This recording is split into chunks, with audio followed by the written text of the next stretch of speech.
Edward fucking Covey. I ran to Thomas Auld, telling him about Edward fucking Covey, and at first Thomas Auld seemed somewhat affected by the story of my wrongs, but he soon repressed his feelings and became cold as iron. It was impossible, as I stood before him at the first, for him to seem indifferent. I distinctly saw his human nature asserting his conviction against the slave system, which made cases like mine possible, but, as I have said, humanity fell before the systematic tyranny of slavery. He first walked the floor apparently much agitated by my story and the sad spectacle I presented, but presently it was his turn to talk. He began moderately by finding excuses for Edward fucking Covey, and ending with the full justification of him and the passionate condemnation of me. He had no doubt I deserved the flogging. He did not believe I was sick. I was only endeavoring to get rid of work. My dizziness was laziness, and Edward fucking Covey did right to flog me as he done. After thus fairly annihilating me and rousing himself by his own eloquence, he fiercely demanded what I wished him to do in the case. With such a complete knockdown to all my hopes as he had given me, and feeling as I did my entire subjugation to his power, I had very little heart to reply. I must not affirm my innocence of the allegations which he had piled up against me, for that would be impudence, would probably call down fresh violence as well as wrath upon me. The guilt of a slave is always and everywhere presumed, and the innocence of the slaveholder or the slave employer is always asserted. The word of the slave against this presumption is generally treated as impudence worthy of punishment. Do you contradict me, you rascal? Is a final silencer of counter statements from the lips of a slave. Calming down a little in view of my silence and hesitation, and perhaps from a rapid glance at the picture of misery I presented, he inquired again, what I would have him do. Thus invited a second time, I told Master Thomas Auld I wished him to allow me to get a new home and to find a new master, that as sure as I went back to live with Mr. Edward Covey again, I should be killed by him. That he'd never forgive my coming to him, Captain Auld, with a complaint against Edward Covey, that since I had lived with him, he almost crushed my spirit, and I believed he would ruin me for future service. That my life was not safe in his hands. Thus Master Thomas, my brother in the church, regarded as nonsense. There was no danger of Mr. Edward Covey's killing me. He is a good man, industrious and religious, and he would not think of removing me from that home.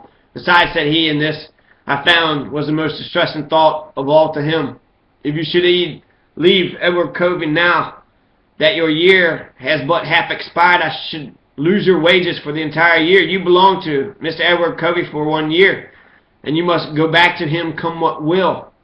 You must not trouble me with any more stories about Mr. Edward Covey. If you do not go immediately home, I'll get a hold of you myself. This is just what I expected when I found he had prejudged the case against me. But, sir, I said, I'm sick and tired, and I cannot get home tonight. At this, he again relented, and finally he allowed me to remain all night at St. Michael's, but said I must be off early in the morning, and conclude his directions by making me swallow a huge dose of Epsom salts, about the only medicine ever administered to slaves.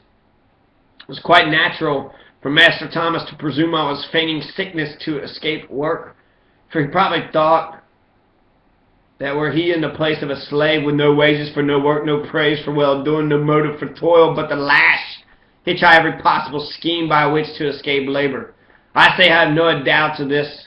The reason is that there are not under the whole heavens a set of men who cultivate such an intense dread of labor as do the slaveholders. The charge of laziness against the slave is ever on their lips, and is the standing apology for every species of cruelty and brutality. These men literally bind heavy burdens, grievous to be borne, and lay them on men's shoulders, but they themselves will not move them with one of their fingers. My kind readers shall have in the next chapter what they were led perhaps to expect to find in this, namely an account of my partial disenthrallment from the tyranny of Edward fucking Covey and the marked change which it brought about.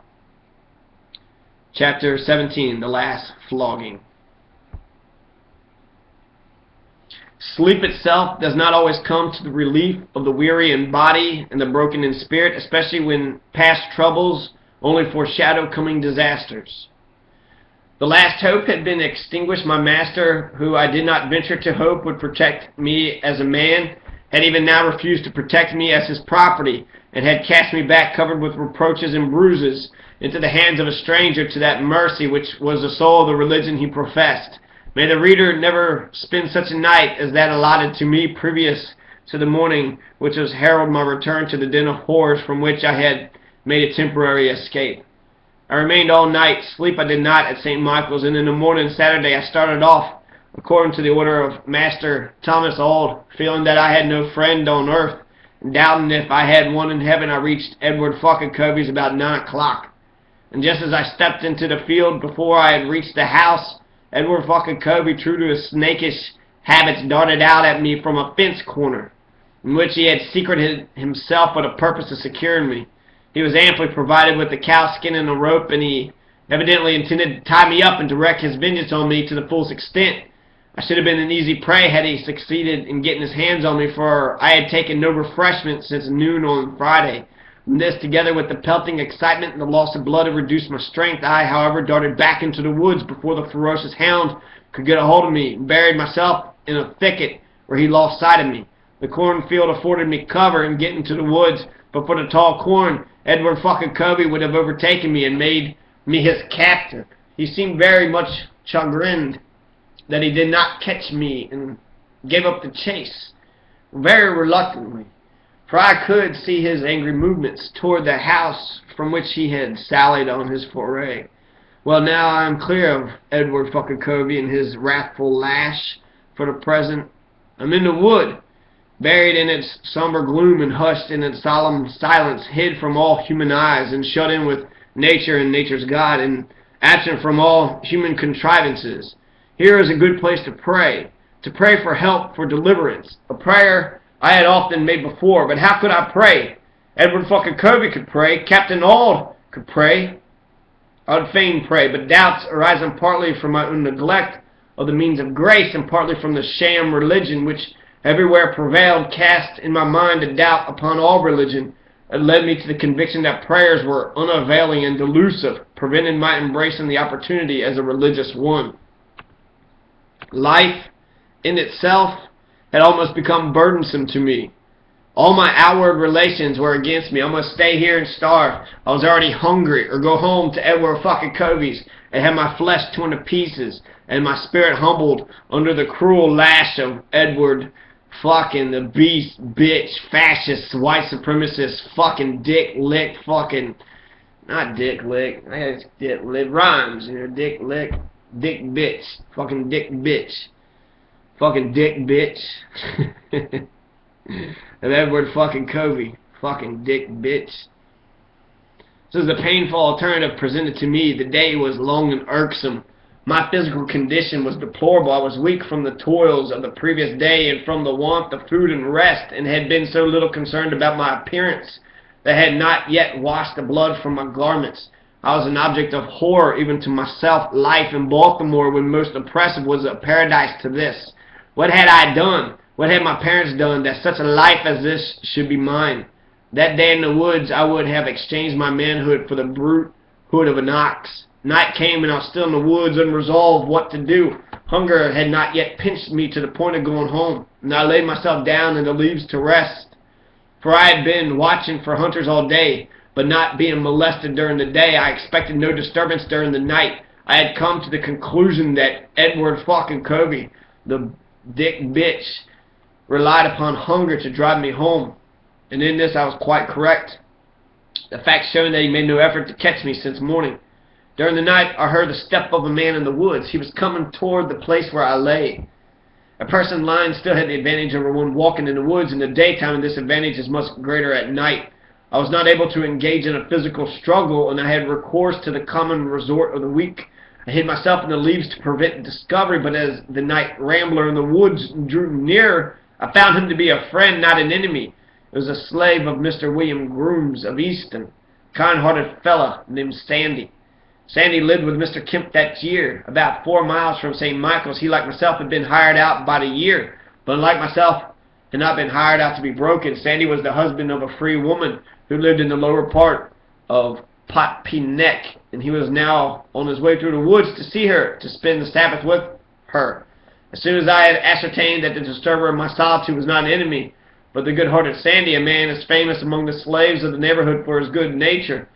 As for his good sense, I came out from my hiding place and made myself known to him.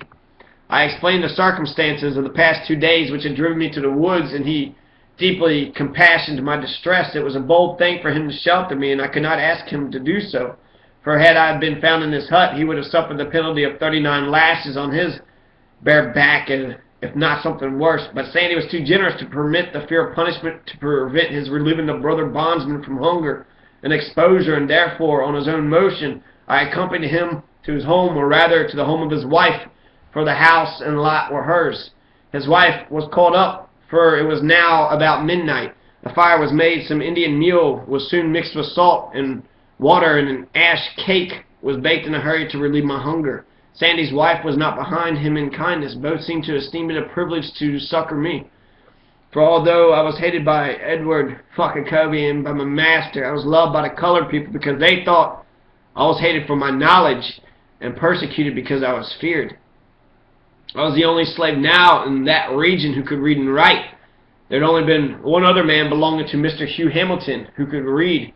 His name was Jim, but he, poor fellow, had shortly after my coming into the neighborhood been sold off to the far south. I saw Jim ironed in a cart to be sold, to be carried to Easton for sale, pinioned like a yearling for the slaughter. My knowledge was now the pride of my brother's slaves, and no doubt Sandy felt something of the general interest in me on that account. The supper was soon ready, and though I have feasted since with honorables, lord, mayors, and aldermen over the sea, my supper on ash cake and cold water with Sandy was the meal of all my life, most sweet to my taste, and now most vivid in my memory.